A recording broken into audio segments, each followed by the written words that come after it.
ನಮಸ್ಕಾರ ಸ್ನೇಹಿತರೆ, cook star dairy ಚಾನಲ್ಗೆ ನಿಮಗೆಲ್ಲ ಸ್ವಾಗತ. ನಾನು ಇವತ್ತು ಮಾಡ್ತಾ ಇರೋವಂಥ ರೆಸಿಪಿ ಆಲೂಗಡ್ಡೆನಲ್ಲಿ ಕಬಾಬ್ ಮಾಡ್ತಾಯಿದ್ದೀನಿ. ಗ್ರೀನ್ ಕಲರಲ್ಲಿ ನಾನು ಆಲೂಗಡ್ಡೆ ಕಬಾಬ್ ಮಾಡ್ತಾಯಿದ್ದೀನಿ. ಅದು ಮಾಡೋದು ಯಾವ ರೀತಿ, ಅದಕ್ಕೆ ಏನೇನು ಪದಾರ್ಥಗಳು ಬೇಕು ಎಲ್ಲ ತೋರಿಸ್ಕೊಡ್ತೀನಿ. ಅದಕ್ಕಿಂತ ಮುಂಚೆ ನೀವು ನನ್ನ ಚಾನಲ್ಗೆ ಇನ್ನೂ ಸಬ್ಸ್ಕ್ರೈಬ್ ಆಗಿಲ್ಲ ಅಂದರೆ ಸಬ್ಸ್ಕ್ರೈಬ್ ಆಗಿ, ಹಾಗೆಯೇ ಬೆಲ್ಲೈಕನ್ ಮೇಲೆ ಕ್ಲಿಕ್ ಮಾಡಿ. ಈಗ ಏನೇನು ಪದಾರ್ಥಗಳು ಬೇಕು ಅಂತ ನಾನು ಒಂದೊಂದಾಗಿ ತೋರಿಸ್ತೀನಿ. ಮೊದಲಿಗೆ ಆಲೂಗಡ್ಡೆ ತೊಗೊಂಡಿದ್ದೀನಿ. ಒಂದು ಅರ್ಧ ಕೆ ಜಿಗಿಂತ ಸ್ವಲ್ಪ ಜಾಸ್ತಿ ಇದೆ. ನಾನು ಸ್ವಲ್ಪ ಜಾಸ್ತಿನೇ ಮಾಡ್ತಾಯಿದ್ದೀನಿ. ಆಲೂಗಡ್ಡೆನ ನೋಡಿ, ಈ ಥರ ಸಿಪ್ಪೆ ತೆಗೆದು ನೀಟಾಗಿ ತೊಳೆದು ಸಿಪ್ಪೆ ತೆಗೆದು ಈ ಥರ ಅರ್ಧ ಬೇಯಿಸಿಟ್ಕೊಂಡಿದ್ದೀನಿ. ನಾನು ಅರ್ಧ ಬೇಯಿಸಿಟ್ಕೊಂಡಿದ್ದೀನಿ. ಯಾಕಂದರೆ ಒಳಗಡೆ ಸಾಫ್ಟಾಗಿರುತ್ತೆ, ಮೇಲೆ ಕ್ರಿಸ್ಪಿ ಆಗಿರುತ್ತೆ ಅರ್ಧ ಬೇಯಿಸ್ಕೊಂಡ್ರೆ. ಅದರಿಂದ ನಾನು ಬೇಯಿಸಿ ಈ ಥರ ಸಣ್ಣ ಸಣ್ಣದಾಗಿ ಕಟ್ ಮಾಡಿ ಬೇಯಿಸಿಟ್ಟಿದ್ದೀನಿ. ಈ ಥರ ಆಲೂಗಡ್ಡೆ ಒಂದು 4 ಹಾಕಿದ್ದೀನಿ. ಈಗ ನಾನು ಒಂದು ಮಿಕ್ಸಿ ಜಾರ್ ತೊಗೊಂಡಿದ್ದೀನಿ. ಮಿಕ್ಸಿ ಜಾರಲ್ಲಿ ಒಂದು 2 ಗಡ್ಡೆಯಷ್ಟು ಬೆಳ್ಳುಳ್ಳಿನ ಸಿಪ್ಪೆ ಸಮೇತ ಬಿಡಿಸಿರೋದನ್ನು ಹಾಕ್ತಾಯಿದ್ದೀನಿ. ಒಂದು 4 ಹಸಿಮೆಣ್ಸಿನ್ಕಾಯಿ ಹಾಕ್ತಾಯಿದ್ದೀನಿ.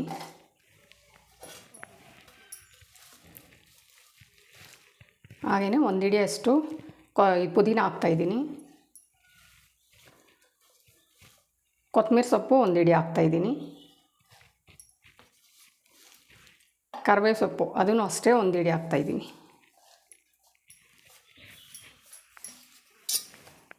ಇದೆಲ್ಲ ಹಾಕಿದ್ಮೇಲೆ ಕಾಳು ಮೆಣಸು ಒಂದು ಅರ್ಧ ಸ್ಪೂನಷ್ಟು ಹಾಕ್ತಾಯಿದ್ದೀನಿ. ಹಾಗೆಯೇ ಸೋಂಪು ಹಾಕ್ತಾಯಿದ್ದೀನಿ. ಇದು ಆಲೂಗಡ್ಡೆ ಆಗಿರೋದ್ರಿಂದ ಚೆನ್ನಾಗಿ ಜೀರ್ಣ ಆಗುತ್ತೆ, ಸ್ವಲ್ಪ ವಾಯಿ ಇರುತ್ತೆ. ಅದರಿಂದ ಸೋಂಪು ಒಂದು ಅರ್ಧ ಸ್ಪೂನ್ ಆಗೋಷ್ಟು ಹಾಕ್ತಾಯಿದ್ದೀನಿ. ಇಷ್ಟೆಲ್ಲ ರುಬ್ಬೋದಕ್ಕೆ. ಈಗ ರುಬ್ಬೋದಕ್ಕೆ ನಾನು ಸ್ವಲ್ಪ ಒಂದು ಅರ್ಧ ಕಪ್ನಷ್ಟು, ಒಂದು ಅರ್ಧ ಗ್ಲಾಸ್ ಇದೆ ಮೊಸರನ್ನು ಸೇರಿಸ್ಕೊತಾ ಇದ್ದೀನಿ.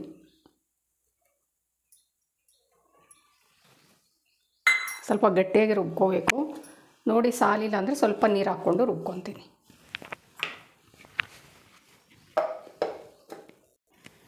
ನೋಡಿ, ಈಗ ನಾನು ನಾನು ಈಗ ಹಾಕಿರೋ ಪದಾರ್ಥಗಳನ್ನೆಲ್ಲ ಈ ಥರ ರುಬ್ಕೊಂಡಿದ್ದೀನಿ. ಸ್ವಲ್ಪ ತರಿಯಾಗಿ ರುಬ್ಕೊಂಡಿದ್ದೀನಿ. ಅಷ್ಟೊಂದು ನುಣ್ಣಕ್ಕೇನು ಪೇಸ್ಟ್ ಮಾಡಿಲ್ಲ. ನೋಡಿ, ಈ ಥರ ರುಬ್ಬಿಟ್ಕೊಂಡಿದ್ದೀನಿ. ಇದೆಲ್ಲ ಒಂದು ಬೌಲ್ ತೊಗೊತೀನಿ ನಾನು.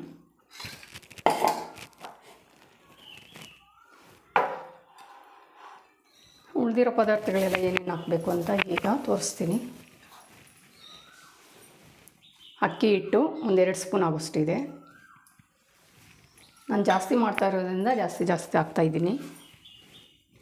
ಕಾರ್ನ್ಫ್ಲವರು ಇದನ್ನು ಒಂದು 2 ಸ್ಪೂನ್ ಆಗೋಷ್ಟಿದೆ.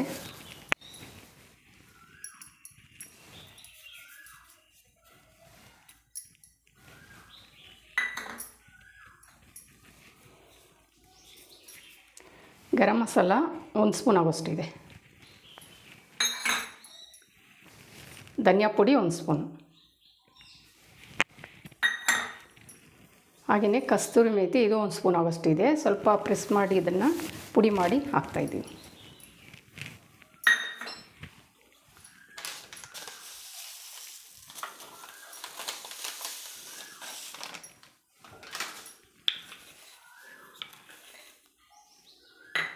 ಹಾಗೆಯೇ ಗಸಗಸೆ 1 ಸ್ಪೂನ್ ಆಗೋಷ್ಟು ಹಾಕ್ತಾಯಿದ್ದೀನಿ. ಈಗ ನಾನು ರುಬ್ಬಿರೋ ಪೇಸ್ಟ್ ನಾನು ಸಹ ಅದಕ್ಕೆ ಸೇರಿಸ್ತಾಯಿದ್ದೀನಿ.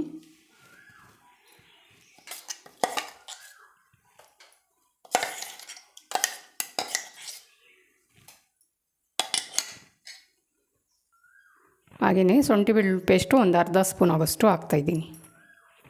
ಇದಕ್ಕೆ ಬೆಳ್ಳುಳ್ಳಿನೇ ಜಾಸ್ತಿ ಬೇಕಾಗಿರೋದು, ಬೆಳ್ಳುಳ್ಳಿ ಹಾಕಿದ್ದೀನಿ.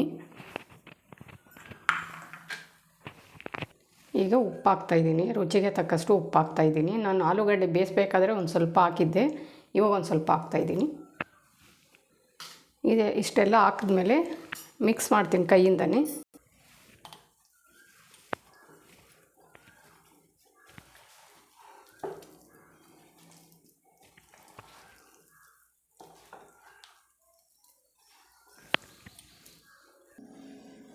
ಈಗ ನೀಟಾಗಿ ಮಿಕ್ಸ್ ಮಾಡಿ ಆಗಿದೆ ಸ್ನೇಹಿತರೆ. ಈಗ ನೋಡಿ, ಈ ಥರ ಮಿಕ್ಸ್ ಮಾಡಿದ್ದೀನಿ. ನಿಮಗೇನಾದರೂ ಬೈಂಡಿಂಗ್ ಕಮ್ಮಿ ಇದೆ ಅನಿಸಿದ್ರೆ ಸ್ವಲ್ಪ ಮೈದಾನೂ ಹಾಕ್ಕೊಳ್ಳಿ. ನಾನು ನೀರು ಹಾಕಿಲ್ಲ, ಮೊಸರು ಹಾಕಿ ರುಬ್ಬಿರೋದ್ರಲ್ಲೇ ಕರೆಕ್ಟಾಗಿ ಸರಿ ಹೋಯಿತು. ಈಗ ಒಂದು 5 ನಿಮಿಷ ಇಟ್ಟರೆ ಸಾಕು ಇದು. ಆಮೇಲೆ ಎಣ್ಣೆಯಲ್ಲಿ ಕರಿತೀನಿ.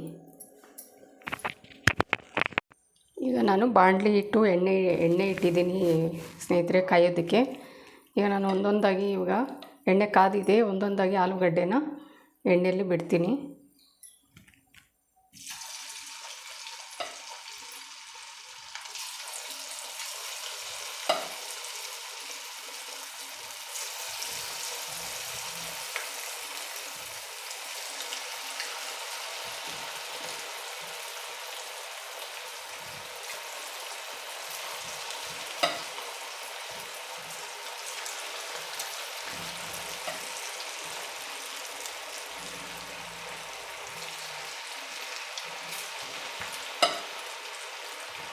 ಚಿಕನ್ ಕಬಾಬ್ಗಿಂತ ಚೆನ್ನಾಗಿರುತ್ತೆ. ನಾವು ಯಾವಾಗೂ ರೆಡ್ ಕಲರ್ ಮಾಡ್ತೀವಿ, ಈ ಥರ ಗ್ರೀನ್ ಕಲರಲ್ಲಿ ಮಾಡಿ ನೋಡಿ, ತುಂಬಾ ಚೆನ್ನಾಗಿರುತ್ತೆ.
ಈಗ ಚೆನ್ನಾಗಿ ಫ್ರೈ ಆಗಿದೆ ಸ್ನೇಹಿತರೆ, ನಾನು ತೆಗಿತಾ ಇದ್ದೀನಿ. ಈಗ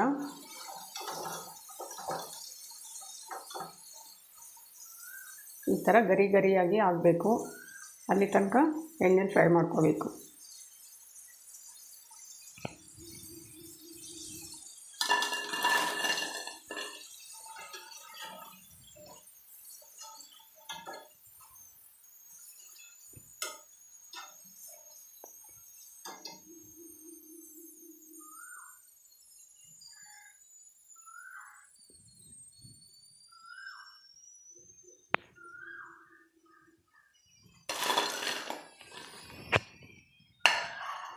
ಈಗ ಉಳಿದಿರೋದನ್ನು ಅದೇ ಥರ ನಾನು ಎಣ್ಣೆಗೆ ಬಿಡ್ತಾಯಿದ್ದೀನಿ.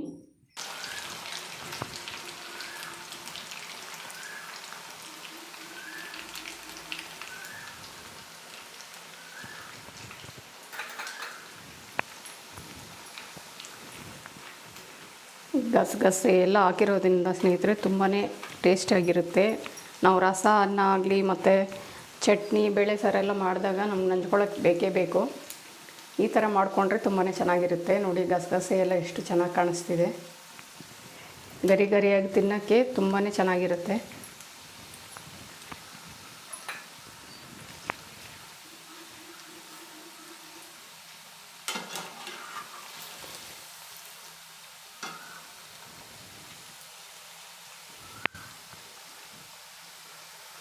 ಸಿಂಪಲ್ಲಾಗಿ ಮನೆಯಲ್ಲಿರೋ ಪದಾರ್ಥಗಳನ್ನೇ ಬಳಸಿ ಈ ಥರ ಒಂದು ಕಬಾಬ್ ಮಾಡಿದ್ರೆ ತುಂಬ ಟೇಸ್ಟಿಯಾಗಿರುತ್ತೆ ಸ್ನೇಹಿತರೆ, ಮಾಡಿ ತಪ್ಪದೇನೆ.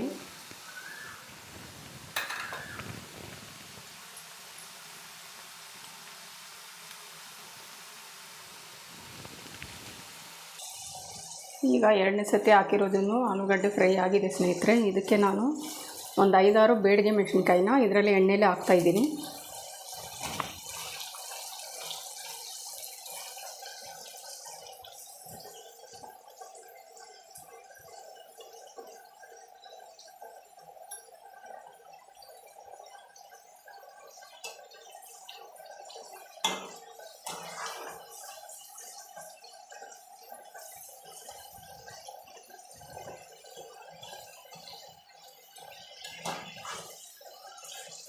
ತುಂಬ ರುಚಿಯಾಗಿರುವಂಥ ಆಲೂಗಡ್ಡೆ ಗ್ರೀನ್ ಕಬಾಬು ಮಾಡಿ ತೋರಿಸಿದ್ದೀನಿ ಸ್ನೇಹಿತರೆ. ತಪ್ಪದೆ ನೀವು ಮಾಡಿ.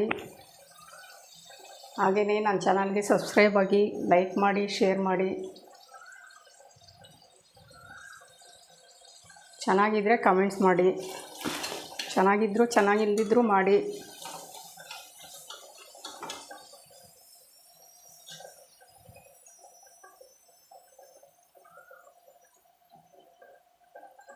ಚಿಕನ್ಗಿಂತೂ ತುಂಬಾ ಚೆನ್ನಾಗಿರುತ್ತೆ. ಚಿಕನ್ ನಾನ್ ವೆಜ್ ತಿಂದಿರೋರಿಗೆ ತುಂಬಾ ಟೇಸ್ಟ್ ತುಂಬಾ ಚೆನ್ನಾಗಿರುತ್ತೆ.